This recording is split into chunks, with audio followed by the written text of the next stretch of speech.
দাদা আপোনাৰ অনুভৱ কেনেকুৱা ধান ৰুই? নমস্কাৰ গাইজ, মোৰ নতুন ভিডিঅ'লৈ আপোনালোক সকলোকে স্বাগতম জনালোঁ। ফাইনেলি এতিয়া আহি আছোঁ ধান ৰুবলৈ। আজি পূৰা ৰ'দ দিছে, মানে বহুত গৰম, ছাতি লৈ আহিছোঁ আৰু বতাহ অলপ অলপ দিছে বাৰু। তো গতিকে মই আহি আছোঁ এতিয়া মানে ধান লগামগৈ, মানে ধান ৰুম আৰু। যিহেতু বৰষুণ পৰি এইকেইদিন পূৰা পানী অভাৰ দিছে, দেখা পাইছে চবফালে একদম পানীয়ে পানী হৈ আছে। আৰু আমি এতিয়া দ পানীৰ মাজত ধান ৰুবলৈ আহি আছোঁ। আৰু লগত মানে মোতছে আগতে ধান লগাই আছে আৰু মই এতিয়া আহিছোঁ। চবেই মিলি মানে ধানটো লগাওঁ আৰু বলক ভিডিঅ'টো আৰম্ভ কৰোঁ। গাইছ, আমি অলপ অলপকৈ ধান এতিয়া লগাই আছোঁ। দেখা পাইছে সুন্দৰ সুন্দৰ ৰোৱনী লগাই দিছোঁ। समझ रहे हो आप समझ रहे हो এয়া হাজিৰা 700 টকা হাজিৰা। चल चल चल गाड़ी स्टार्ट कर। একদম আমাৰ এইফালে ৰোৱনী পাবলৈ বহুত কঠিন, সেইকাৰণে 700 দি কেনে চবকে লৈ লৈ আহিছোঁ। এয়া দেখা পাইছে এইজনী আহিছে একদম নগাঁৱৰ পৰা, আৰু এইজনী আহিছে, এইজনী দিল্লীৰ পৰা আহিছে। तू समझा?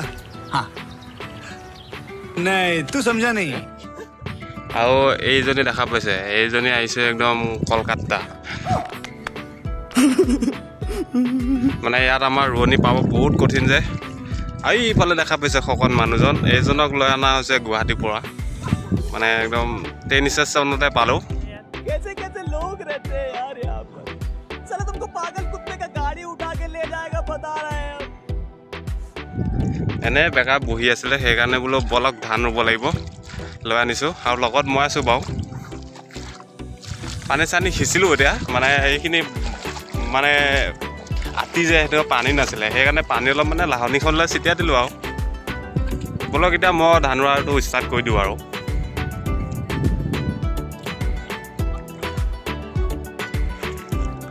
দাদা আপোনাৰ অনুভৱ কেনেকুৱা? মজা গুড।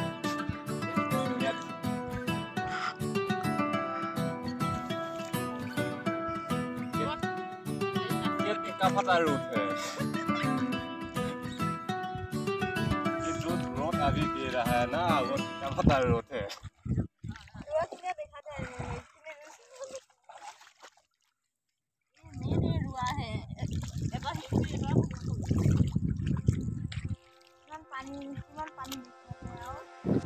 গাইজ ফাইনেলি মানে বহুতখিনি ৰুলো না ধান, অলপ মানে ভাগৰ মানে গৰম লাগিছে আৰু বহুত গৰম লাগিছে। এই ইমানখিনি আমি ধান ৰুই শেষ কৰি দিলোঁ, আৰু অকণমান আছে আৰু এটা কঠীয়া আছে। এইকণ কঠীয়া ৰুই শেষ হ'লে আমি ঘৰলৈ যাম আৰু ব্ৰইলাৰ মাংস খাম।